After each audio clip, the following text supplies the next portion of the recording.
ودلوقتي نقدر نقول صباح الخير يا أصدقائي، وحشتوني جدا جدا من آخر فيديو. خلونا بقى نرجع للفيديوهات الفلوجز والحاجات القمر دي.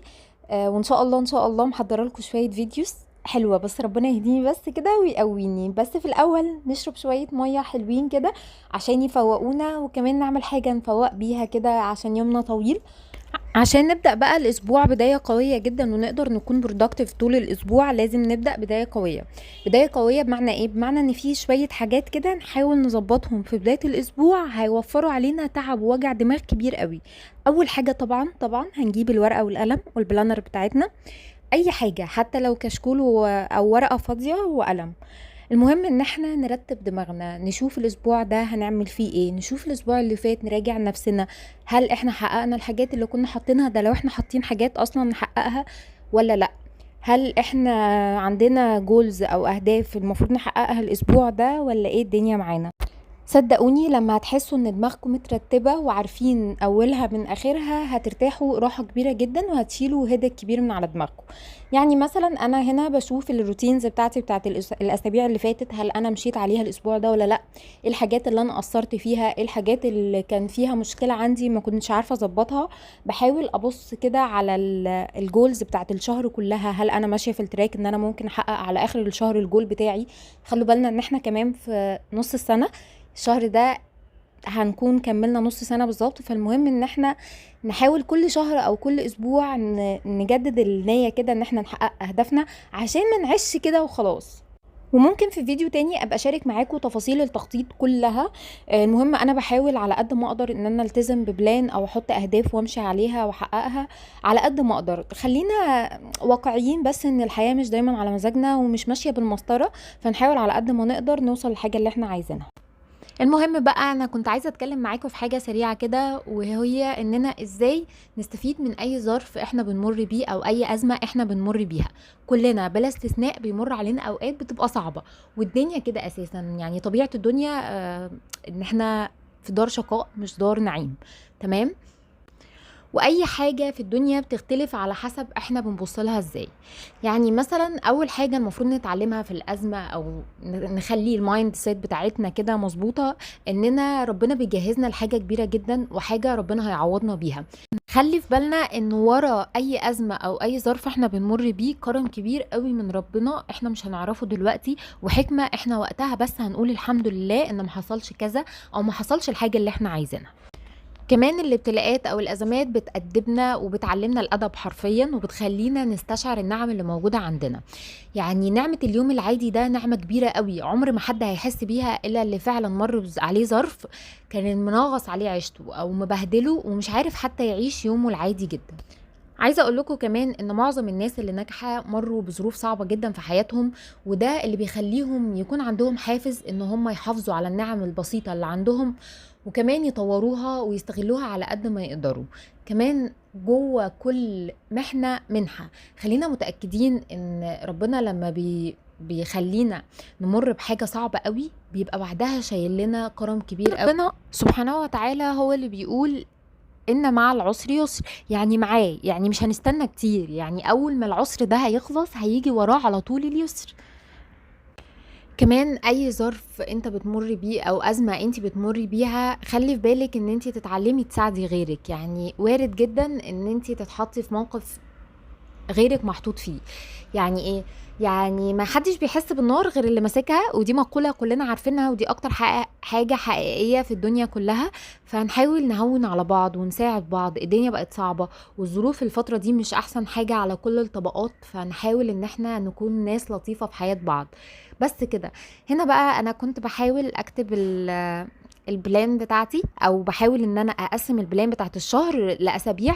فالاسبوع اللي هو التاني من شهر يونيو، هو شهر يونيو تقريبا، شهر 6، تمام. الاسبوع التاني منه المفروض ان انا كنت بحاول انقل الحاجات اللي محققتهاش الاسبوع اللي فات واكتبها عشان احققها الاسبوع ده، وببدا افكر نفسي كل اسبوع كده بالحاجات اللي عندي. كمان ده بيسهل عليا لما باجي اكتب التو دو ليست كل يوم، بتبقى سهل، انا مقسمه الدنيا وما بحسش الدنيا سايحه على بعضها كده. يعني اتمنى تكونوا فاهميني. بس الترتيب والتنظيم والتخطيط والحاجات دي مهمة قوي، والله مهمة. الأول بتبقى دمها تقيل وصعبة، بس هي مهارة زي أي مهارة بنحاول نكتسبها مع الوقت. المهم، أخبار أجازتكم إيه؟ ألف مبروك للناس اللي خدت الأجازة ونجحت، وإن شاء الله ربنا مع الناس اللي لسه بتمتحن الثانوية العامة يعني، يا رب. المهم يعني في بوينت بمناسبة الثانوية العامة كده جت في بالي، ان احنا وقت الازمات ووقت الحاجات دي هنعرف مين حبيبنا ومين عدونا. هنعرف في وقت الفرح كمان، مش بس وقت الازمات يعني. هنعرف مين فعلا فرحان لنا من قلبه، هنعرف مين اللي بيزعل على زعلنا، مين اللي مش فارق له حاجة ناحيتنا. المهم يعني نعرف ان اي حاجة بنمر بيها هي حاجة مفيدة لينا، بالعكس مش مضرة. تمام تمام. عايزة كمان يا جماعة اكلمكم عن سحر الجورنالينج، او ان انتوا تكتبوا الحاجة اللي انتوا بتفكروا فيها، او الدوشة اللي في دماغكم الكتيرة قوي دي، ان انتوا تكتبوها. انا بحب قوي ان انا اكتب الافكار اللي في بالي، اي حاجة. دماغي دايما بحس ان هي زحمة، فلو ما فضيتهاش على الورق، دايما لو بعمل حاجة هتلاقيني بفكر في مليون حاجة في نفس الوقت. فانا بحب افضي كل حاجة على الورق. بحب اي ابسط التفاصيل ان انا اكتبها. صدقوني هتحسوا نفسكم مرتاحين، هتحسوا نفسكم رايقين بمعنى اصح. هتحسوا كده ان انتوا up to date، عارفين ان انتوا اي بروجرس بتوصلوا له يعني. هتحسوا لا لا لا لا، بجد هتبقوا فخورين بنفسكم. عموما انا فخورة بنفسي الفترة دي الحمد لله. من اكتر الفترات اللي بدأ احب فيها نفسي، او بحب فيها نفسي اكتر من اي وقت تاني. مريت بظروف كتير صعبة والحمد لله انا زي الفل، والظروف دي ما اثرتش عليا بالعكس او بالسلب، لا ده بالعكس بالعكس بالعكس، مليون كلمة بالعكس في الفيديو ده. لا هي فادتني كتير جدا. فلو الفيديو ده اي حد بيشوفه بيحبني يدعيلي دعوة حلوة. وما تنسوش بقى لو بتحبوا نوعية الفيديوهات دي تشجعوني بكومنت ولايك وشير، لو حاسين ان الفيديو ده ممكن يفرق في حياة حد تاني. تو ماتش رغي يا جماعه، سوري. من الحاجات بقى اللي هتفرق معاكم كمان ان انتوا تعملوا ميل بلاننج للاسبوع، يعني تكتبوا كل يوم هتاكلوا فيه ايه وكل يوم هتلبسوا فيه ايه. صدقوني اكتر 90% من الاوقات اللي بنكسل فيها ننزل مشاورنا المهمه او الجامعه او اي دروس مهمه او اي حاجه في الدنيا او حتى خروجتنا مع صحابنا، هي اننا بنبقى مش عارفين هنلبس ايه. فلو انتوا بلاند ان انتوا تخرجوا في الاسبوع ده، او وراكوا حاجات مهمه في الاسبوع ده، تعملوا طقم لكل خروجه، تبلان ان انتوا هتلبسوا الطقم ده في الخروجه دي. ويا سلام بقى لو تكووا الهدوم اللي عايزه تتكوي، الموضوع ده هيوفر عليكم كتير. المهم بقى تعالوا اوريكم الشنطه القمر دي. يا جماعه بصوا، انا اللي عملت الشنطه دي، بجد مبسوطه قوي يعني الحمد لله. ايه رايكم فيها؟ قولوا لي بقى، لونها حلو ولا ايه؟ حاسه الوانها كده مبهجه وتليق على حاجات كتير.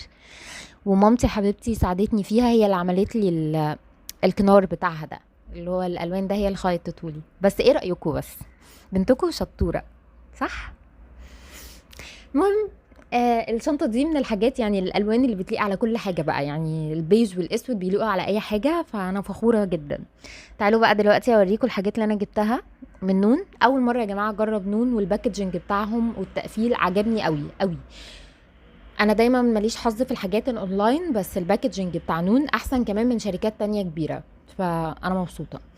تمام. السيت دي من لونا حلوه قوي، ترتيبها جامد جدا، وخصوصا في الشتاء. انا عارفه ان هي الشتاء بتبقى احسن من الصيف، بس هي سعرها حلو قوي، سعرها 120 جنيه تقريبا.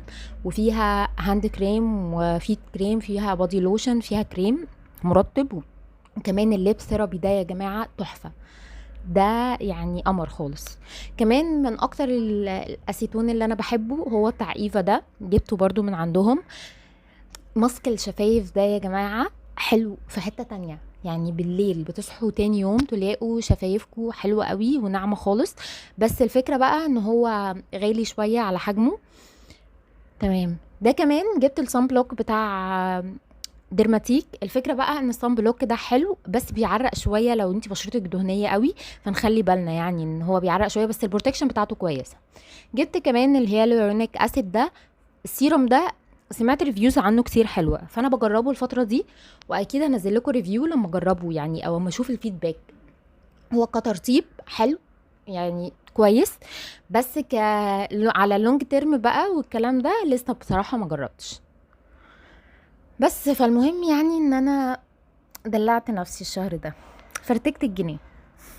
بس جبت كمان ده جل صبار الوفيرا جل. الفكره بقى ان هو الباكج بتاعته كبيره قوي، مش باينه في الصوره، يعني ممكن تقعد معانا مثلا سنه سنتين، دي انا مش عارفه، تقعد كتير يعني. انا بحبه عشان بستخدمه في الشيفنج بتاع الفلامينجو، حلو قوي مش بيحسس البشره. يعني انا جبت انواع تانية كانت بتحسس البشره، لا ده كان لطيف. كمان جبت فلامينجو، الشفرات بتاع فلامينجو الاصليه، اعرفوها ان هي ميد ان جابان. دي مهم جدا لان في منها مضروب جدا كتير كتير يعني. كمان السيروم ده حلو قوي للشعر، بيدي شاين كده ولمعة حلوة قوي. كمان جبت دي بتاع التوابل، شاي وسكر وقهوة وكده، يعني بحيث ان انتوا لو فكرتوا اساسا تعملوا كوفي كورنر صغير كده، فحلو قوي. الكاندي جار دي تقليد، مش احسن حاجة، بس بجد سعرها كان حلو قوي. دي كانت ب70 جنيه، الحجم المتوسط ولذيذة جدا. ممكن نستخدمه في ايه مثلا؟ ممكن نستخدم الحجم الصغير منه للكوتون بادز بتاعتنا بتاعت البشرة. ممكن نستخدمه كحاجة للكاندي للكوكيز كده جنب الشاي. برضو لو عايزين تعملوا كوفي كورنر او عايزين تبقوا في كورنر كده عندكم على الرخامة، فهو بيبقى لذيذ قوي وبيبقى شفاف، او الكبسولات بتاعت ماكينة القهوة. فالمهم يعني ان هو عجبني قوي وسعره كان حلو جدا. بس دي الحاجات اللي انا اشتريتها. اتمنى يعني انتوا تكونوا استمتعتوا بالفقرة الرغي العميقة بتاعت النهاردة. وثانك يو فور واتشنج الفيديو الطويل اللي مليان رغي ده، واشوفكم في فيديو جديد ان شاء الله. ما تنسوش تعملوا لايك وسبسكرايب وشير للفيديو ده عشان تشجعوني اكمل على الفيديوهات دي. ويلا، سلام عليكم.